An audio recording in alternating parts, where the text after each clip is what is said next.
শুধুই কি বিরিয়ানি নাকি আরও কিছু? ঘুরে ফিরে তাই একই কথা। ডাঁয়ে বাঁয়ে আগে পিছু জীবন চাইছে আরো বেশি কিছু। না না না ডার্লিং, আজ শুধু বিরিয়ানিতে মন ভরবে না। পেট ভরলেও মন ভরবে না। আজ স্পেশাল দিন, তাই লাঞ্চ ডিনার দুটোই হবে ডাবল স্পেশাল। খাবার পাতে আজ থাকবে অনেক কিছু। যা যা বলবে তাই তাই খাওয়াবো আজ। মন দেখবে একদম মাটন মাটন হয়ে যাবে। যা শুনছি তাতে করে তো মনে লাড্ডু ফুটছে। যা যা বলবো তাই চলে আসবে প্লেটে। তাহলে আজ ট্রাই করব ওদের ফিশ আইটেম, বুঝলে? শুনেছি ওদের ফিশ আর পনিরের আইটেম নাকি দুর্দান্ত। আরে ফুড ব্লগারদের রিভিউ থেকে জানতে পেরেছি। আমি আবার ইউটিউব, ইনস্টাগ্রাম, রিল এইসব ঘাঁটাঘাঁটি করি তো তাই। অবশ্য গত মাসে আমার এক বোন গিয়েছিল দাদা বৌদি হোটেলে। ওদের ওখানে ওরা ফার্স্ট অর্ডার দিয়েছিল ফিশ বাটার মশলা। ভাবছি ওটা নেব, আর পনির টিক্কা। তারপর বিরিয়ানি খেয়ে সোজা ডেজার্টে চলে যাব। হ্যাঁ, এইভাবে প্ল্যান করলে মন্দ হয় না, কিন্তু ওখানে গেলে সব ভণ্ডুল হয়ে যাবে না তো? মানে ওদের তো নানান পদ। শোনো ডার্লিং, আগে যাই, গিয়েই না হয় আবিষ্কার করব ওদের টেস্টি টেস্টি মেনু। তাহলে যেতে যেতে একটা গল্প বলি, দেখবে গল্প শুনলে খিদে আরও বাড়বে। পুরো প্লেট পরিষ্কার করে খাবে। আজ দাদা বৌদি এত আলিশান একটা জায়গা, কি নেই ওদের মেনুতে? তুমি তো খাবে খাবে করছো। জানো কি ওরা কোন কোন আইটেম রেখেছে? ফিশ, পনির, রাইস, তন্দুরি থেকে শুরু করে সব রকম আইটেম আছে। কিন্তু একটা সময় এদের পূর্বপুরুষ মানে পূর্বসূরি শুধুমাত্র রুটি ডাল সবজি বিক্রি করত। বিহার থেকে ব্যারাকপুরে এসে রুটি সবজি নিয়ে বসে স্বামী আর স্ত্রী। তারপর তাদের সন্তান ব্যবসার হাল ধরে। মেনুতে আনে ফুরফুরে ভাত, ডাল, সবজি, মাছ, মাংস, মানে একেবারে বাঙালি খাবার দাবার। আমার জ্যাঠা দাদু ওদের হোটেলে গিয়ে খেয়েছেন। ওদের মুখে শোনা কথা যে ডাল, মাছ, মাংস দারুণ বানাতো, বিক্রিও ভালো হতো। তারপর তো লেটেস্ট সংযোজন বিরিয়ানি। ওই 200 স্কোয়ার ফিটের দোকানেই হতো বিরিয়ানি, দিয়ে কুল পেত না, এত বিক্রি হতো। সেই সময়েও ওদের রান্না আর কোয়ান্টিটি নিয়ে কোনো সন্দেহ তৈরি হয়নি, আর আজও না। বিরিয়ানির পরিমাণ বলো আর টেস্ট, দুটোতেই সেরা আমাদের দাদা বৌদি হোটেল। ভাবো ওরা কত কিছু করে ফেললো। এমনিতেই সাহারা আবার একটু বিজনেস মাইন্ডেড হয়। যাই হোক, ওদের জীবন কিন্তু সত্যিই সার্থক। কটা ছেলে মেয়ে আছে বলো যে বাড়ির ব্যবসায় এমন উন্নতি করবে? সাহা ফ্যামিলিকে সত্যিই কুর্নিশ যে বংশ পরম্পরা ধরে বিজনেসটাকে এগিয়ে নিয়ে গিয়েছে, তিলে তিলে বড় করেছে। আর দেখো সেরকম ফল পাচ্ছে। সারাদিনে নাকি 1,500-এর কাছাকাছি শুধু বিরিয়ানি বিক্রি হয়।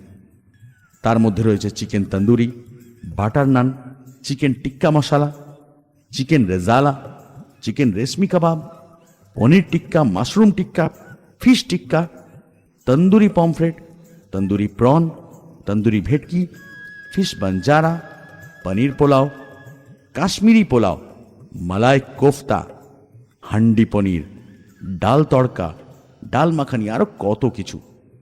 আর যদি চাও ডেজার্টে রাজকীয় ব্যাপার আনবে, তাহলে ওদের কাছে আছে বিভিন্ন ধরনের শেক, মকটেল, আইসক্রিম, আরও অনেক কিছু। ডেজার্ট আইটেম কিন্তু ওরা পিওর মিল্ক দিয়েই করে।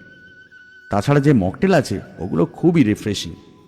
বিরিয়ানির শেষে একটা করে মকটেল কিংবা ফার্নি কিংবা মিল্ক শেক জাতীয় কিছু ঠান্ডা পানীয় নেওয়া যেতেই পারে। বলবো কি, বলতে গিয়েই জিভে জল আসছে।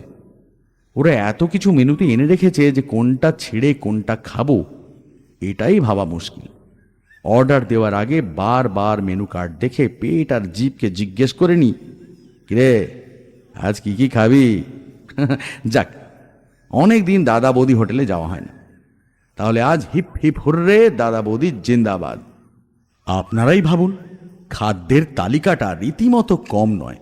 কোনটা খাবেন আর কোনটা খাবেন না সেইটা ভাবতেই অন্ততপক্ষে একটা দিন চলে যাবার জোগাড়। এমনিতেই বাঙালি একটু খাদ্যরসিক, তার উপরে তারা এত ধরনের খাবার খেয়ে অভ্যস্ত যার বলার নয়। যেখানকার যা ফেভারিট আমাদেরও তাই চাই। ধরুন দক্ষিণ ভারতের ইডলি বা ধোসা, পশ্চিম ভারতের ধোকলা, পাহাড়ি অঞ্চলের মোমো বা উত্তর ভারতের তড়কা, সব খাবারই জায়গা করে নিয়েছে আমাদের মেনুতে। কিন্তু তবুও সব কিছুকে ছাপিয়ে বিরিয়ানির স্থানটা একটু অন্যরকম।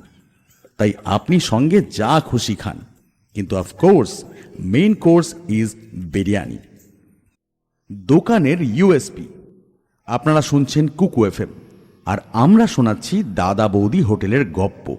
না না, এটা কিন্তু শুধুই গপ্প নয়, গপ্প হলেও সত্যি। হ্যাঁ, সত্যি সত্যি সত্যি। সেই জন্য এখনো দাদা বৌদি হোটেলের ক্রেজ ব্যাপক। আর এর ক্রেজ কেন বাড়বে না বলুন তো? সেই পুরনো টেস্ট, রীতি রিবাজ সবটাই মেনে চলেছে অক্ষরে অক্ষরে।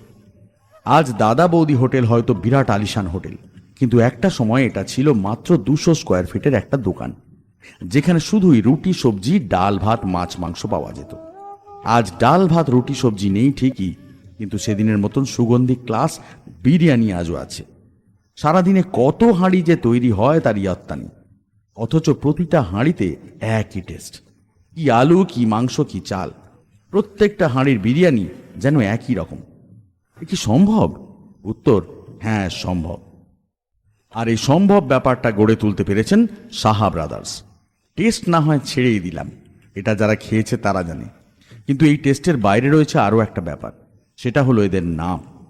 এখনও দাদা বৌদি হোটেল এই নামটা দিয়ে চালিয়ে যাচ্ছে। রেস্তোরাঁ বা রেস্টুরেন্ট বা অন্যান্য কোনো নাম নেই। সেই বাপ দাদা আমল থেকে দাদা বৌদি হোটেল আজও সেই দাদা বৌদি হোটেল। একটা হাঁড়ির মধ্যে দাদা বৌদি হোটেলের লোগো। ব্যারাকপুর বা সোদপুর গেলে ওদের হোটেলের এই লোগো স্পষ্ট। খুব সুন্দর করে ওরা ওদের হোটেল সাজিয়েছে, একসঙ্গে 1000 লোক বসে খেতে পারে সেই বন্দোবস্ত করে দিয়েছে। এমনকি এদের আপ্যায়ন ব্যবহার এতটাই সুন্দর যে আপনার বারবার যেতে মন চাইবে। গপ্প এখনো শেষ হয়নি, এবার তো যাব কলা পাতায়। আগেকার দিন লোকের বাড়ির নিমন্ত্রণ থাকলেই কেমন কলা পাতায় খেতে দিত। গ্লাস নারায়ণ পুজোর নিমন্ত্রণ থাকলে তো কলা পাতা মাস্ট। ওই পাতার মধ্যে ফল প্রসাদ, সিন্নি, কত কিছু দিত। আহা, ওই কলা পাতায় করে খাওয়ার আলাদা একটা মজা আছে। ঠিক যেমন মাটির ভাঁড়ে করে চা, মানে প্রকৃতির সঙ্গে যত লেগে থাকা যায় ততই মঙ্গল। মাটির কলসির জল, কাঠের উনুনে রান্না, মাটির ভাঁড়ে চা আর কলা পাতার খাবার, এসবের মধ্যে একটা আলাদা টেস্ট আছে। শুধু টেস্ট নয়, একটা নস্টালজিক ব্যাপার আছে। আজকাল রেস্টুরেন্টে গেলে হয় চীনামাটির প্লেটে খাবার পরিবেশন করা হয়, নয়তো স্টিল, নয়তো ফাইবার। এই দাদা বৌদি একমাত্র হোটেল যেখানে বিরিয়ানি আজও কলা পাতায় করে পরিবেশন করা হয়। কলা পাতার উপর যখন গরম গরম ধোঁয়া ওঠে বিরিয়ানির পরে, তখন মনে হয় যেন এই তো স্বর্গে পা রাখলাম, এবার উপভোগ করার পালা। দাদা বৌদি হোটেলের ইউএসপি নিয়েই কথা বলছিলাম, যেখানে আরও একটা ব্যাপার না বললেই নয়, সেটা হলো খাবারের প্রকৃতি। না, এখানে কোনো বাসি ফাঁসি দেওয়া হয় না। রোজ বাজার হয়, রোজ রান্না হয়। মাছ থেকে মাংস প্রতিদিন ফ্রেশ কেনা হয়। সেই জন্যই এদের ফিশের আইটেম বেশ নাম করেছে। যারা খেয়েছে তাদের প্রত্যেকের কাছে দারুণ লেগেছে। প্রত্যেকে বলেছে ফিশের আইটেম খুব ভালো। আপনারা হয়তো শুনলে অবাক হবেন যে বাজার থেকে প্রায় 400 কেজির মতন মাংস কেনা হয়, চিকেন মাটন মিলিয়ে। এমনকি ফোনে অর্ডার দিয়ে ওই মাংস কিন্তু ওরা কেনে না, নিজেরাই যান মাংস আর আলু কিনতে। সাহা ব্রাদার্স জানে যে কাস্টমার কোন ধরনের মাংস খেতে পছন্দ করে, অর্থাৎ ওদের ডিম্যান্ডটা কি। সেই ডিম্যান্ডের কথা মাথায় রেখেই বুঝে শুনে মাংস কেনেন। মাংসের কথা বাদ দিলেও রয়েছে মশলা। বিরিয়ানিতে যেই মশলা ওরা ব্যবহার করে সেই মশলা বাজার থেকে কেনা কোনো মশলা নয়, নিজেদের হেসেলে তৈরি হয় ওই মশলা, যেটা স্বাদ লেগে থাকে প্রতিটা চালে চালে। ঠিক সেই কারণেই ওদের বিরিয়ানির টেস্ট একেবারে আলাদা। এটা ঠিক যে শহরে আরও অনেক বিরিয়ানির রেস্তোরাঁ রয়েছে, এমনকি অন্যান্য রেস্তোরাঁ রয়েছে যেখানে বিরিয়ানি পাওয়া যায়, আর সেই বিরিয়ানি হয়তো খেতেও দুর্দান্ত। এরপরেও মানুষ দাদা বৌদিকেই বেশি প্রেফার করে। এর কারণটা কি? দেখুন, সাধারণ মানুষ ইউএসপি এসব বুঝবে না। সাধারণ মানুষ বুঝবে খাবার, খাবারের টেস্ট আর দাম। ঠিক এখানেই বাজিমাত করেছে দাদা বৌদি হোটেল। সারাদিনে যে কটা হাঁড়ি চাপে বিরিয়ানির জন্য প্রত্যেকটা হাঁড়ির টেস্ট একই রকম। মাংসের পিস আপনি যেটা চাইবেন সেটা পাবেন। লেগ পিস চাইলে লেগ পিস, কিংবা ব্রেস্ট বা সিনার মাংস চাইলে সেটাই। আর এদের মাটন কিন্তু ছাগল বা পাঁঠা নয়, পুরো রেওয়াজি খাসি দিয়েই বিরিয়ানি হয়। চিকেনের পিসের ক্ষেত্রেও একই দাবি। কাস্টমার যা চাইবে তাই পাবে। এখানে কাস্টমারদের পছন্দকে গুরুত্ব দেওয়া হয়। তাছাড়া খাবারের পরিমাণে কোনো ঘাটতি নেই। এমনও অনেকেই আছেন যারা এক প্লেট বিরিয়ানি একা খেতে পারেন না, সেক্ষেত্রে দুটো প্লেটে ভাগ করে নেন। তাই স্বাদ আর পরিমাণে কোনো রকম কারচুপি এরা করেন। উপরন্তু যেই মাংসের পিস এরা দেয় সেটার দাম বাজারে শুনে দেখবেন, তার মধ্যে আলু, চাল, ঘি, মশলা সব দিয়ে ওই বিরিয়ানি ঘরে বানাতে গেলে অনেক দাম পড়বে। তাই দামের দিক থেকেও ওরা একটা মর্যাদা রেখেছে। আর রইল ব্যবহার, যারা ওই হোটেলে কাজ করেন এবং খাবার সার্ভ করেন তাদের প্রত্যেকের ব্যবহার খুবই সুন্দর। তাই খেয়ে যেমন তৃপ্তি, তেমন ওই হোটেলে বসে আরাম করেও তৃপ্তি। দেরি কেন, পরিবারকে নিয়ে একদিন প্ল্যান করলেই হয়। তবে হ্যাঁ, গিয়েই খাবো এমন ভাবলে চলবে না, কারণ এটা দাদা বৌদি। সারাদিনে এত কাস্টমার হয় যে এরা কুল পায় না। প্রচণ্ড প্রেসারে সবাই কাজ করে, তাই হাতে সময় নিয়ে যেতে হবে, অপেক্ষা করতে হবে, তাহলেই পাবেন গরমা গরম বিরিয়ানি। চাইলে আপনি পার্সেল নিতে পারেন অথবা বসেও খেতে পারেন। আপনিও যদি চান এভাবে সফল হতে পারেন। সফলতা বিফলতা সবটাই কি আমাদের হাতে, নাকি ভাগ্য উপর থেকে কলকাঠি নাড়ায়? কোনটা? হাতে হাত রেখে বসে শুধু ঈশ্বরের নাম গান করলে কি সফলতা আসবে, নাকি কাজ করে যেতে হবে? বাড়ি থেকে শুধু বলছে বাপের হোটেলে খেয়ে আর কতদিন, এবারে কাজকর্ম করো, রোজগার করো, সংসারে কিছু দাও। ওদিকে বিয়ের জন্য তোড়জোড়, এত দূর পড়াশোনা করেও তাড়াহুড়ো করে বিয়ে। এসব কি মেনে নেওয়া যায়? সফলতা কি এরই নাম, নাকি সমস্ত প্রতিকূল অবস্থার মধ্যে দিয়ে গিয়েও কিছু একটা করাই হলো সফলতা? কোনটা? বিচার আপনাকেই করতে হবে। নমস্কার, আপনারা শুনছেন কুকু এফএম। আমরা শোনাচ্ছি দাদা বৌদির গপ্প, যেটা একেবারে খাঁটি ও সত্য, যেখানে মিলে মিশে আছে পরিশ্রম, ধৈর্য, ভালোবাসা আর সফলতা। আপনি চাইলে এই সব কিছু দিয়ে একটা 5 মিশালি তরকারি বানিয়ে নিতেই পারেন, যেটা আপনার জন্য কিন্তু পুষ্টিকর হয়ে উঠবে। চলুন আজ জানি কিভাবে সফলতাকে নিজের ঝুলিতে জমা করা যায়। অবশ্যই দাদা বৌদির হাত ধরে। সেই বিহার থেকে আসা এক দম্পতি প্রথম ব্যবসা শুরু করে রুটি সবজি দিয়ে। আশেপাশের মানুষরা ছিল ওদের কাস্টমার, বিশেষ করে যারা ট্রেনে আসতো যেত, তারাই খুচখাচ রুটি সবজি নিয়ে চলে যেত।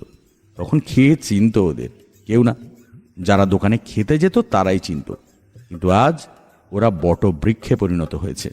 সেই 200 স্কোয়ার ফিটের রুটির দোকান আজকের দিনে একটা আলিশান হোটেলে পরিণত হয়েছে।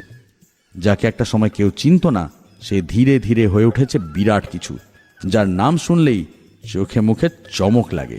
হ্যাঁ, স্ত্রী সন্তান নিয়েই ওই বিহারের মানুষটা পরিশ্রম শুরু করে দেয়। স্ত্রীকে পাশে রেখেই রোজ খেটে গিয়েছেন, রুটি সবজি বিক্রি করি সংসার সন্তান সবটা সামলেছেন। শুধু এটাই নয়, সন্তানদের এমনভাবে মানুষ করেছেন যে ওই সন্তানরা পরবর্তীতে বাবার সঙ্গে কাজে হাত লাগিয়ে রুটি সবজিকে ভাত, ডাল, মাছ, মাংসের হোটেলে পরিণত করেন। কটা ছেলে মেয়ে আছে যে বাবা মায়ের পাশে দাঁড়িয়ে পায়ের তলার মাটি শক্ত করে? কিন্তু ওরা করেছিল। পরবর্তীতে ওরা ওদের হোটেলে রাখলো ডাল, ভাত, মাছ, মাংস। মানুষ আসতো, খেত। এরপর অ্যাড করলো বিরিয়ানি। এমন সুন্দর বিরিয়ানি বানালো যে ওদের নাম ছড়িয়ে যেতে শুরু করলো। মানুষ দূর দূর থেকে ব্যারাকপুর আসতো বিরিয়ানি খেতে। তখনও দোকান ছোট ছিল। দীর্ঘদিনের লড়াইয়ের পর আজ দাদা বৌদি খুলে ফেলেছে আলিশান হোটেল। এখন ওরা রীতিমতো একটা ব্র্যান্ড। বংশ পরম্পরায় এই হোটেলের বিজনেস নিয়েই এগিয়ে গেছে। আজ দাদা বৌদি বললে সবার আগে মাথায় আসে বিরিয়ানি। ভাবুন তো, এদের কি সফলতা একদিনে এসেছে? এরা কি সবটা খুব তাড়াতাড়ি করতে পেরেছে? এরা কি কারচুপি করে মানুষদের মনে জায়গা করে নিয়েছে? উত্তর হলো না, না, কোনো কিছুই রাতারাতি হয়নি। দিনের পর দিন পরিশ্রম, ধৈর্য, স্বপ্ন আর বুদ্ধি দিয়েই এগিয়ে গিয়েছিল ওরা। শুধু তাই নয়, বিহারের ওই রামপ্রসাদ সাহা তার দুঃসময়ে স্ত্রীকে কিন্তু ফেলে দেননি, বরং স্ত্রীকে পাশে রেখেই এগিয়ে গিয়েছিলেন। কারণ স্ত্রী মানেই শক্তি। সেই শক্তিকে পাশে রেখেই পরিশ্রম করেছিলেন। আজ তাই তিনি পেয়েছেন সফলতা। যদিও আজকের দিনের মানচিত্রটা আলাদা। আজকের দিনে স্বামী স্ত্রীর বন্ডিং প্রায় নষ্ট হয়ে গেছে বললেই চলে। কেউ কাউকে আজকাল শক্তি ভাবে না, উল্টে বলে, আমার জীবন থেকে যেতে তুই কত টাকা নেবে? এটা অবশ্য একটা হিন্দি গানের লাইন। যাই হোক, আমরা কিন্তু বিরিয়ানিতে আটকে আছি। দাদা বৌদি আমাদের ছাড়ছে না। আপনিও কিন্তু ওই সফলতা ছুঁতে পারেন। চাকরির ক্ষেত্রে হোক বা বিজনেস, সব কিছুর সাফল্যের মূলে শুধু আপনি আর আপনার পরিশ্রম এবং বুদ্ধি। আজ দাদা বৌদি হোটেল থেকে অনেক কিছু শেখার আছে আমাদের।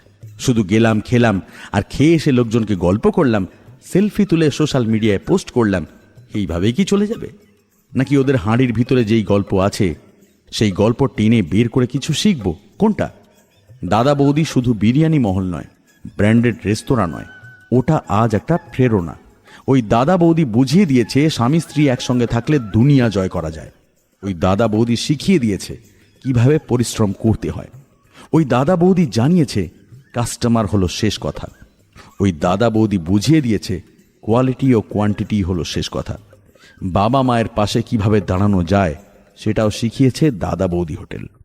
এখনও সেই হোটেলে গেলে পাওয়া যায় টপ ক্লাস বিরিয়ানি, পাশাপাশি একটা লম্বা টেস্টি মেনু। এখনও কলা পাতায় করে বিরিয়ানি দেওয়া হয়।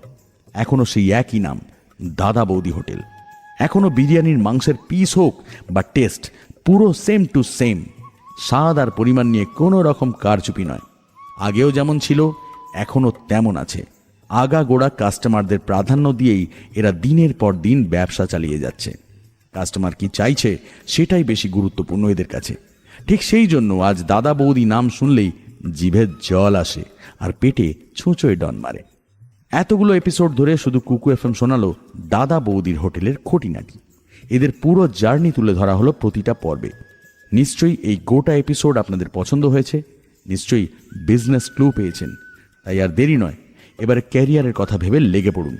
দেখুন সামনের রাস্তায় কি কি আছে। যা থাকবে ওই ছাই ভেবে উড়িয়ে দিয়ে দেখুন ওতে কি অমূল্য রত্ন আছে। রত্ন না পেলে রাস্তা তো খোলা, এগিয়ে চলুন। দেখবেন এগোতে এগোতে অনেক অভিজ্ঞতা হবে, অনেক অনেক অজানা জিনিস আপনি জানতে পারবেন। একদিকে পরিশ্রম, অন্যদিকে বুদ্ধি, এই দুটো কাজে লাগালেই আপনার পুঁজি বাড়তে শুরু করবে। তাহলে দাদা বৌদি হোক প্রেরণা, হোক বিজনেসের নতুন অ্যালবাম। ও পারলে একবার দাদা বৌদি হোটেলে গিয়ে বিরিয়ানি খেয়ে আসতে পারেন। ওটা ভুললে কিন্তু চলবে না। সঙ্গে থাকুন, ভালো থাকুন।